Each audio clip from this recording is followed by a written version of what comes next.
Hello and welcome to the Martial Perspective. Today we have Master Steven Seabolts joining us from Seabolts Jiu-Jitsu Institute, located at 1900 Campfield Road in Youngstown, Ohio. Hey, thanks for being on the show today, sir.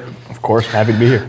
Steven Seabolt is a master in Taekwondo, and he just opened up his own school, the Jiu-Jitsu Institute. Can you tell us a little bit about that? Yeah, so, I kind of been in martial arts my whole life. Started when I was 5 in Shotokan karate, and that just sparked my interest. I was watching Power Rangers and Ninja Turtles, and I like to say I was the fat kid that watched Power Rangers and Ninja Turtles, and I always just had an interest for martial arts. Mm-hmm. And I didn't go to Shotokan karate enough to even get a belt, but that sparked it. And I was always watching YouTube videos, right? There wasn't a lot of karate YouTube videos yet, but just watching what I could. I always had like nunchucks, right?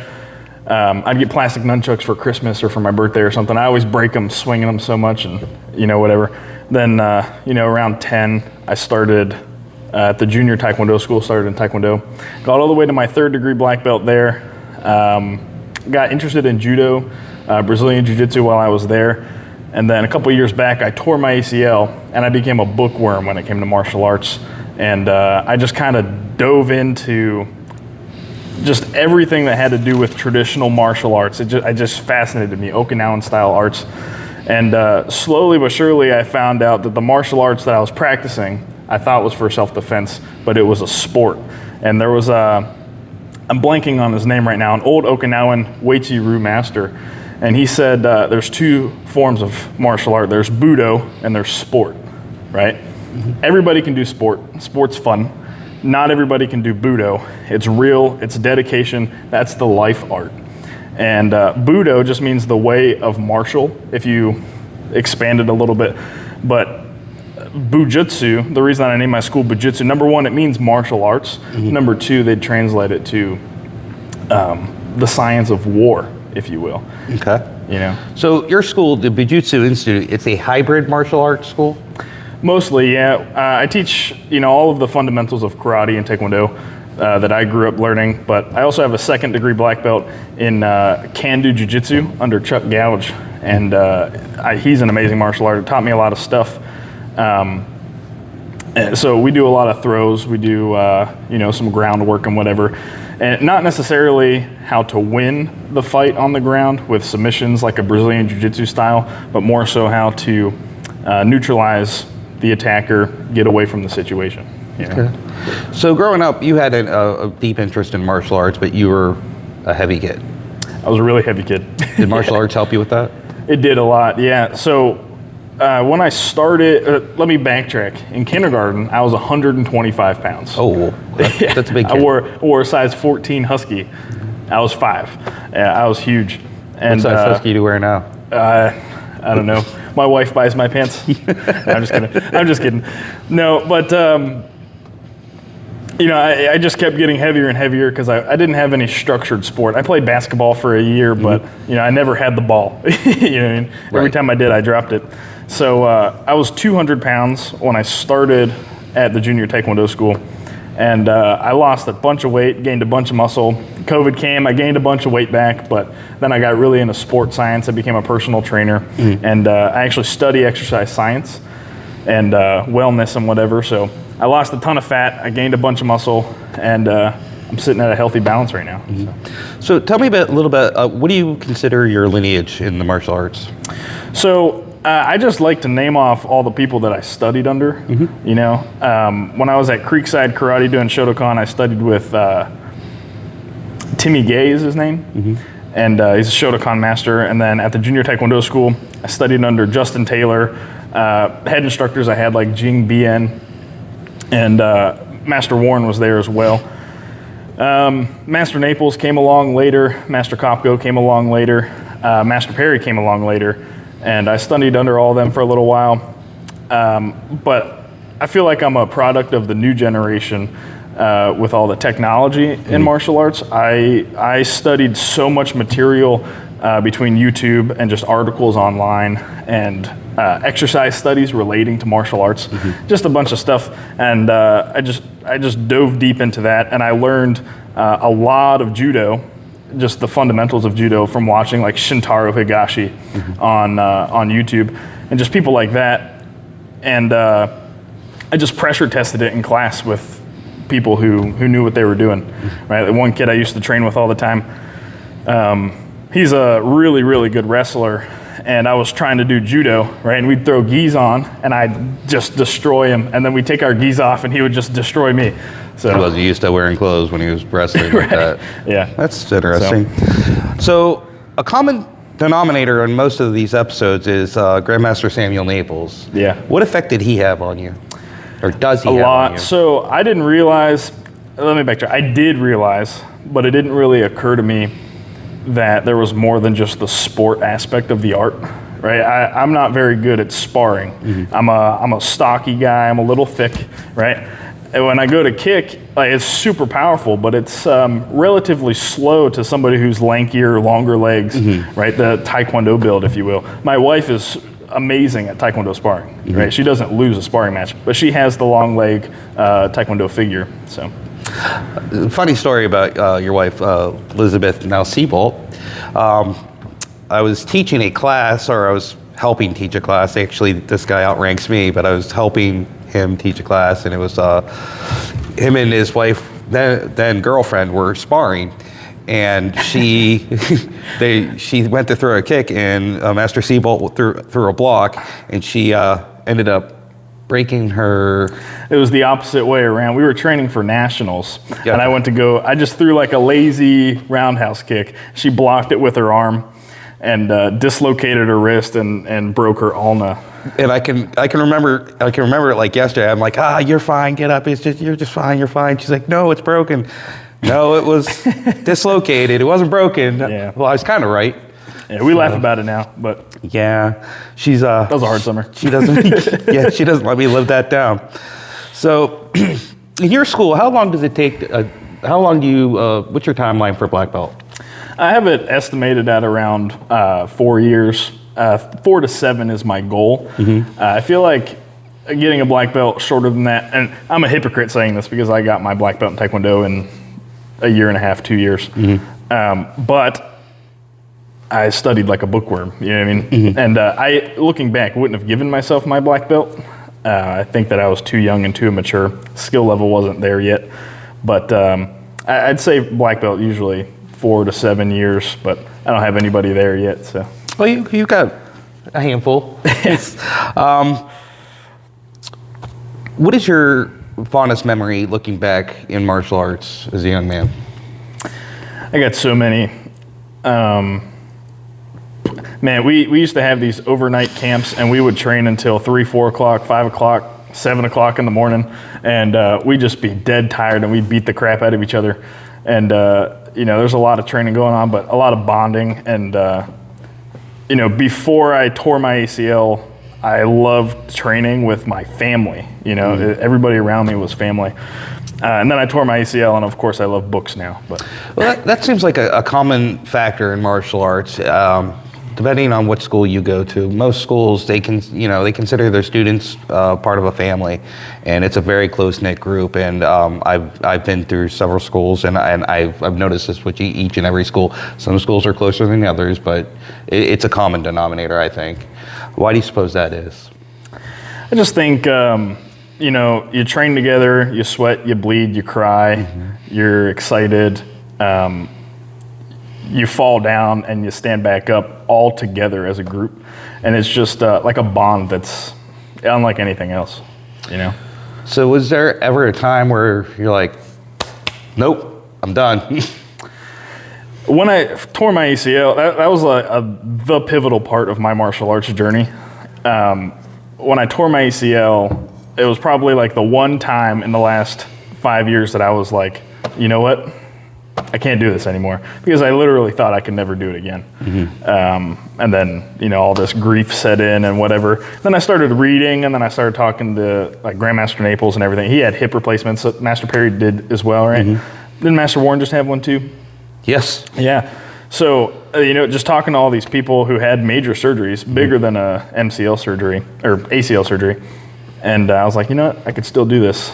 And I still have problems with my knee.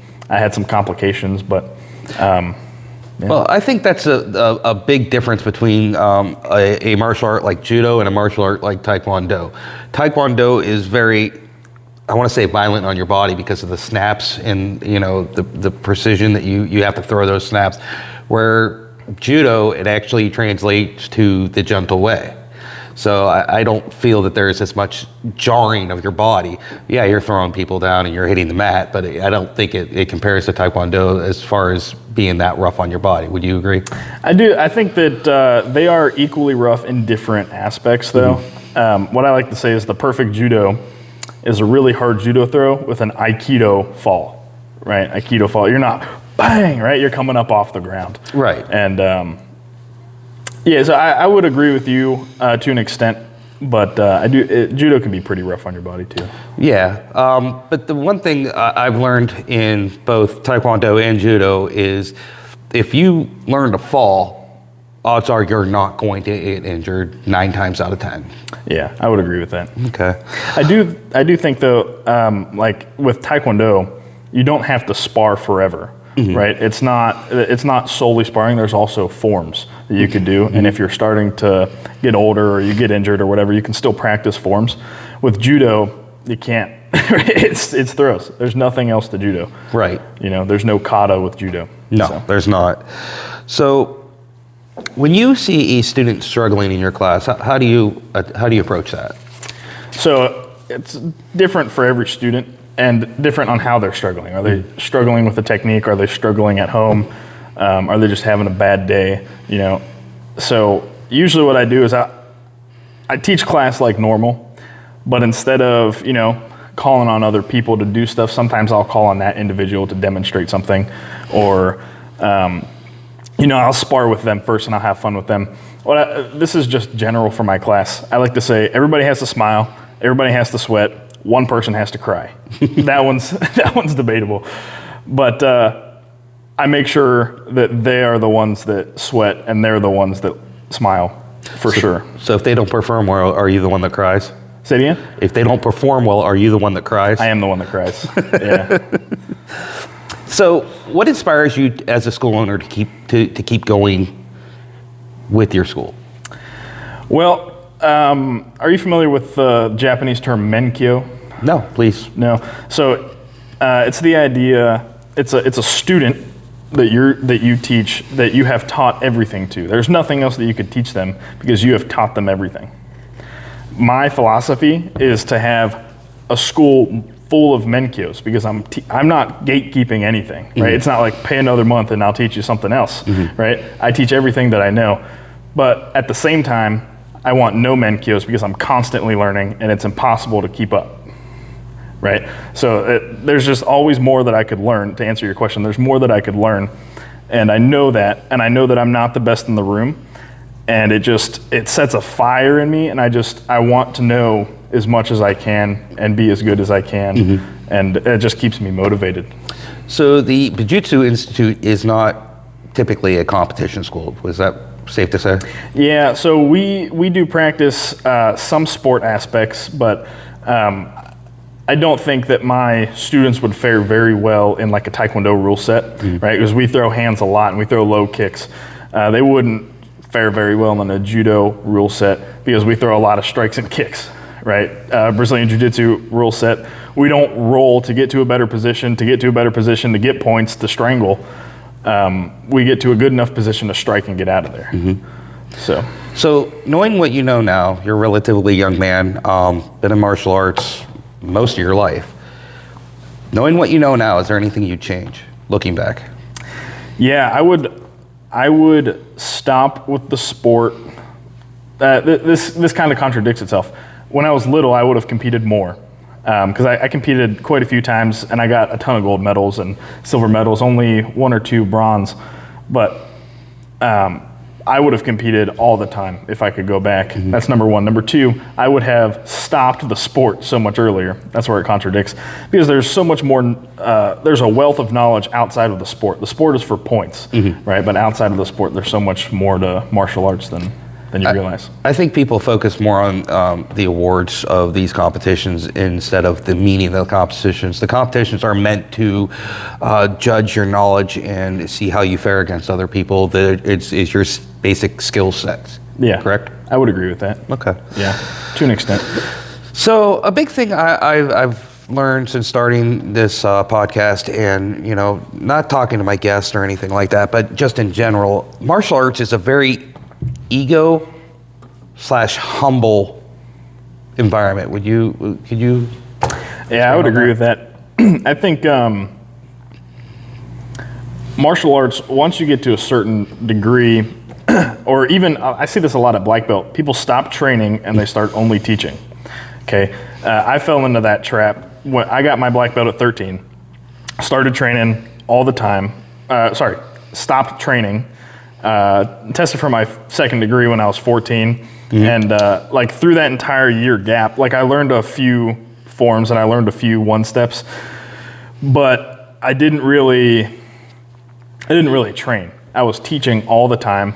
Right, I'd get to the school, I would teach, I would leave. Right, and I fell in that trap, and I noticed that with a lot of people, and it starts to think like, oh, I'm better than you, right? Because you're not training. You forget what it's like to sweat, what it's like to cry because you can't do something, or hurt your leg because you fell wrong trying to do something for the millionth time.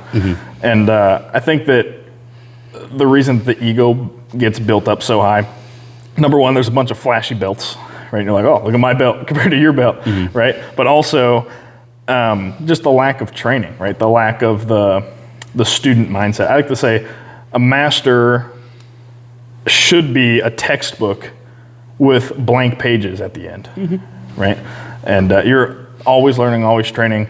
And if you understand that there's always somebody that knows more, somebody that is better than you, then there's no way to be humble, right? Or sorry, no way to not be humble. Right. So how do you teach or to distinguish between an ego-driven need to fight and a genuine need for self-defense? In like a real-world situation? Because I've noticed that there's a lot of students, young, I'm talking kids, that sign up for martial arts because they're bullied, they got some sort of bad home life, or not all, this is not 100% true, but they have a certain thing that's driving them to want to be able to go out there and fight. How do you distinguish a need to fight and a general need for self-defense in your students? Yeah, so I'm fortunate in this situation. I don't think I've had any ego-driven students yet, but I would say you gotta think about that one. Well, you've taught for 15 years now, and I'm sure you've seen that one student that just has a chip on his shoulder that's just pissed off at the world, for lack of a better word. Yeah. How do you mold that kid into teaching him, but not teaching him to go out and pick fights with other people? What I've noticed, like kids that have that chip on the shoulder are mad at the world or too aggressive or something. What I'll do is I'll pick them out one-on-one and I'll spar them first, right? And I'll make it so that they can't win, right? I'll let them get some shots in, but they don't win. Right. And doing that for a while, then I let them get some more tags in and whatever. And as they start to grow that way, I noticed that there are some students that will, shut down and get really angry, but the majority of the time they seem to lighten up and get humble. Going back to that training, right? Getting humble. And then I notice you stick those kids, once they start to have that change of heart, you stick them into a leadership role, if you will, right? So instead of me, say that you're my student, right? And we're at my place. And you're in that mindset, you're starting to have that change of heart. Instead of me teaching self-defense number 5, right? I have you be like, all right, hey guys, I'm gonna have Mr. Barhoover come out here. He's gonna show you guys self-defense number 5. It seems to give them something to look forward to, right? So it's, them changing their heart and then giving them a purpose or giving them something to do. I was that way a lot too. I had a lot of anger issues growing up. Martial arts really helped with that a lot. And I mentioned Instructor Bia, and he did not take it easy on me, man. He was beating me up all the time. And then he pushed me into leadership roles. That's exactly what he did to me. So, Jen actually was the one that humbled you. He humbled me a lot. Yeah. He humbled everybody a lot. Yeah, I was very egotistical. Even until just a couple of years ago, I was struggling with my ego. I still struggle with it now. I think everybody does. But yeah, he knocked me on my butt a lot. So going back to Taekwondo, we've had a lot of discussions about this. You've done a lot of research on it. You know quite a bit. You know more than most people that I know. And I think a lot of this comes from Grandmaster Naples and just reading. Yeah. He's a walking historian, that man. But so Taekwondo, can you tell me why the history is so controversial in Taekwondo? Yeah, so people get stuck on the art itself, I believe, as like a deity, if you will. And it's like this art, and you can't say anything bad about it, and whatever. And it's trivialized over nothing, right? If you don't know the history of it, you don't know the history of it, right? And if you think that you do, or somebody's spewing some, whatever, a fallacy, and you just adopt that, and it's that or nothing, right? That happens with everything in life, right? You get too attached to an idea, and it becomes the Bible, right? Right. And do you think the sport aspect of Taekwondo is ruining the originality of Taekwondo? So I think that there's a place for sport Taekwondo. It's not for me. Right. Right. I think that sport Taekwondo is a great place for most people to start. It's great entry level, right? Sport karate, even sport judo and Brazilian jiu-jitsu, whatever. But yeah, I do think that. Yes. So yes. You got sport Taekwondo, which consists of it's governed by the Kukkiwon, and you got it's World Taekwondo, right? Taekwondo. But then you have the Kwans. Each Kwan governs itself pretty much. So if you got a Jita Kwan, Songwon Kwan, and Muda Kwan, their forms aren't identical. Is that correct? Yeah. So we could go back on the history if you want to my understanding. Sure. So Korea was invaded by the Japanese, and select Koreans were allowed to learn the Japanese arts. Before that, to my understanding, Korean martial arts were all over the place. They weren't as systemized as they are today. But when the Japanese occupied Korea, certain Koreans were allowed to learn the Japanese arts. And that's why, like, a lot of the traditional karate forms, or even not the traditional, you look at Shotokan today, they do the Heian forms, right? That's saying as the Mudokwan Pyanan forms, or the Jitakwan Pyongan forms, right? Just a difference in pronunciation. But they're the same forms. And the reason was these people, the Japanese, they would teach their style of martial arts. And then there was a few Kwans. There's 5 that people are like really, whatever, Jitakwan, Mudokwan, Cheongdokwan, Sangwokwan, whatever, 5 of them. But there was 9 at the time, 9 really influential schools of thought. And after the Japanese occupation was over with, the Koreans came together and they were like, we're Koreans, we're not Japanese. We don't want to do Japanese arts, we want to do Korean arts. So they developed the idea of the Kukkiwon. I don't know when the name Kukkiwon actually came around, but what they did, all the Kwans wanted to stay in their own style, right? It was very, like I'm talking about today, people don't want to know the history of Taekwondo because it's the deity and they don't want to know it, right? It's the same back then with their individual Kwans. So what Kukkiwon, I don't know what the name was then, what they decided is you're going to make this form, you're going to make a form, you're going to make a form, and everybody made a form. That's where you get Koryo, Kumgang, Taebek, Pyangwan, Sipchin, Jite, Changkwan, Hansu, Ilyo, right? Those were the 9 Kwans. forms, right? The 9 Kwans. The 9 Kwans, 9 forms. Not the name of the Kwans, but they were the forms that they came up with. And about a decade later, they said, well, this is great. Everybody's unified to bring us even closer together. You 4 are going to make Palge Iljang. You 4 are going to make Palge Ijang. And then they interchange, made all 8 Palge forms. That's why they're so vastly different from each other, right? And when you look at the black belt forms, right? Koryo, Taebek, Kumgang, whatever. They're all very Japanese influenced, if you will. Take a form like Basai or Basai De. All of those moves are in the black belt forms, right? Or Kusanku, all of those moves are in the black belt forms. They did the same thing. They just stripped it and put it in the Palge forms, is what they did. They were like, oh, we really like this sequence, right? So we're going to add that into this form. Once all the Kwans were completely unified, they said, okay, getting rid of all that stuff, we're going to do the Taeguk forms now. These are the Kukiwon forms, right? And then they made the sport out of the black belt forms and the Kukiwon forms. That's to my understanding, and I read a lot on it. I know that's very controversial, but that's it seems pretty bulletproof with all the sources that I got that from.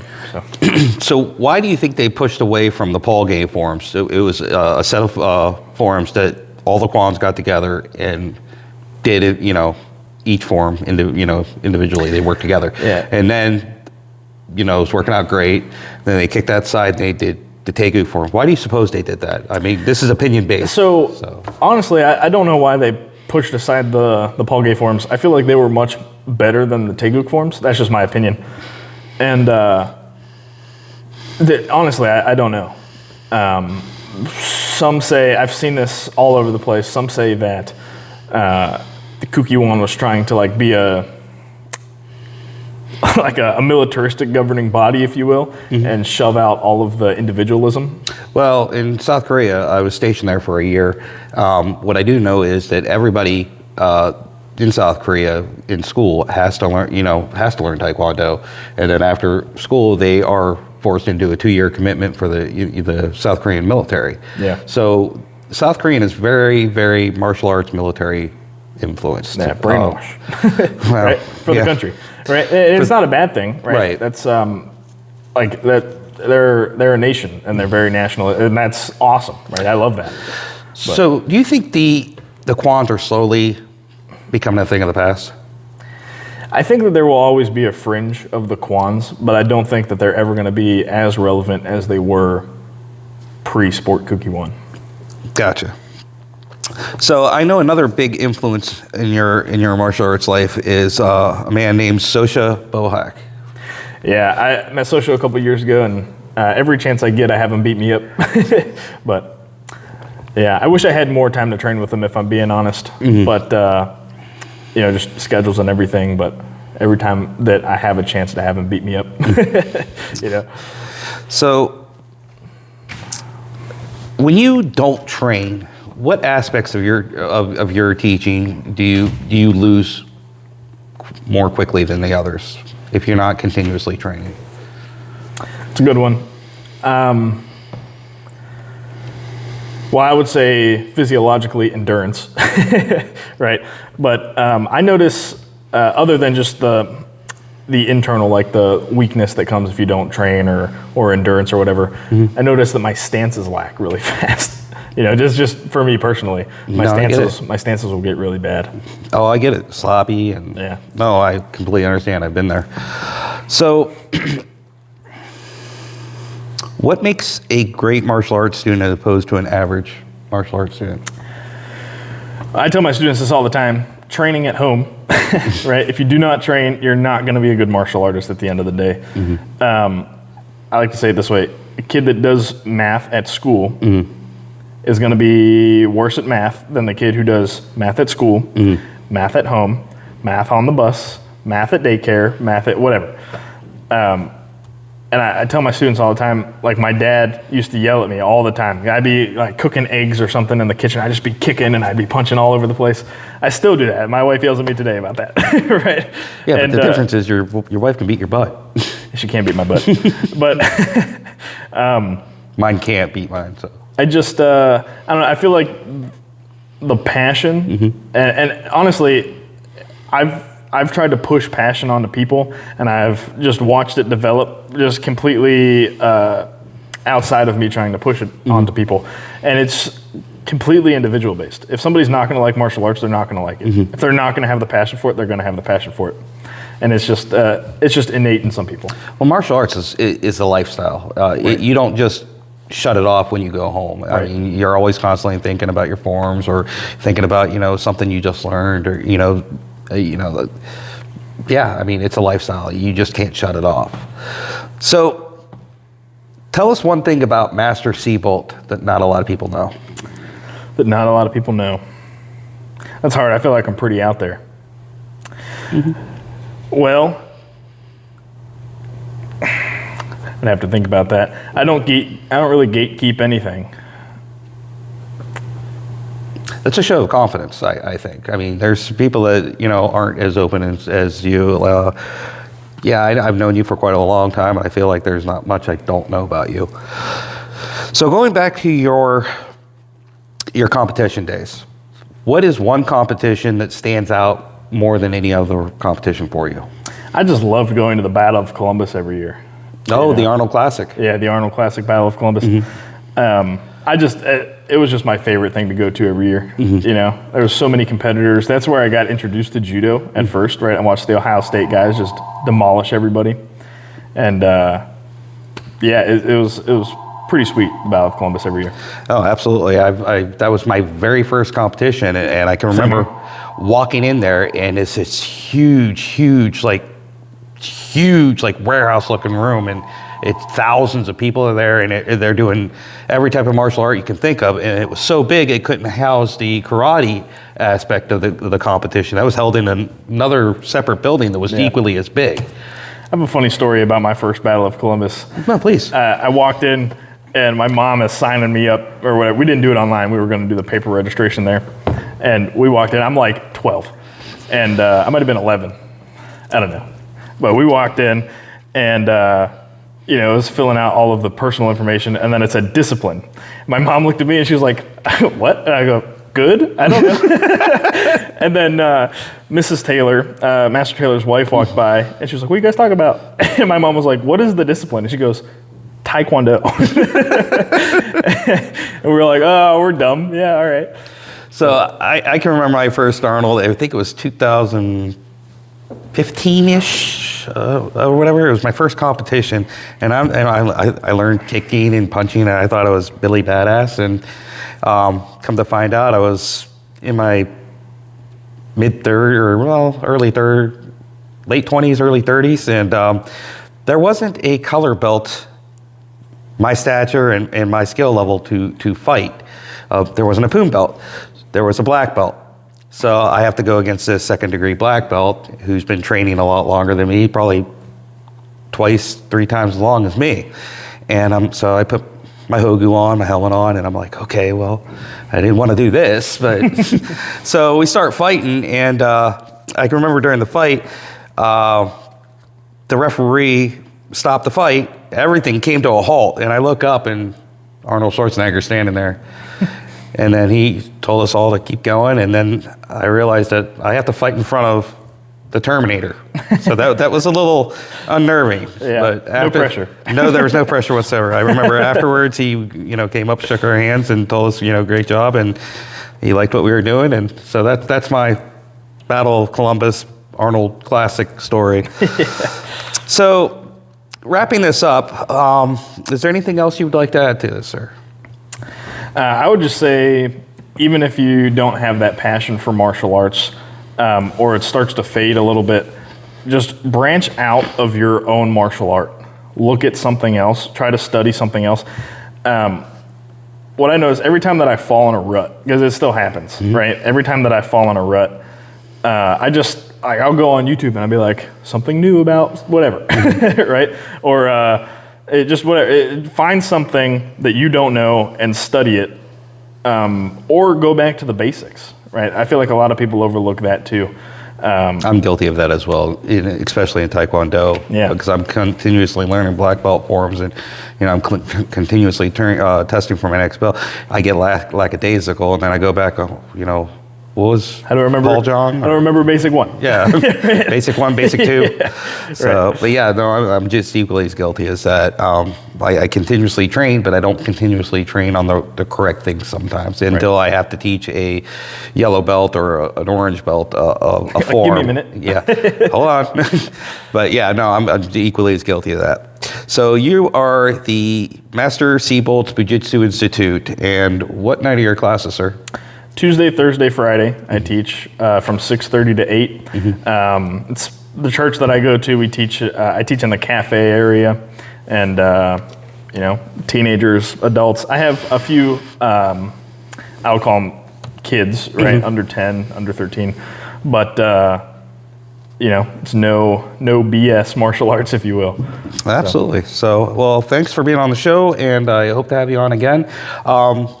If you do me a favor, like and share and subscribe so we can keep this channel growing. And I got a couple ideas coming up in the future for a roundtable with 2 or 3 masters, and we'll discuss controversial issues in the martial arts. We'll discuss where they think the martial arts is heading, and we're going to kind of build on this. So it's not going to be just one track things. So that's where we're at. Awesome. Thank you, sir.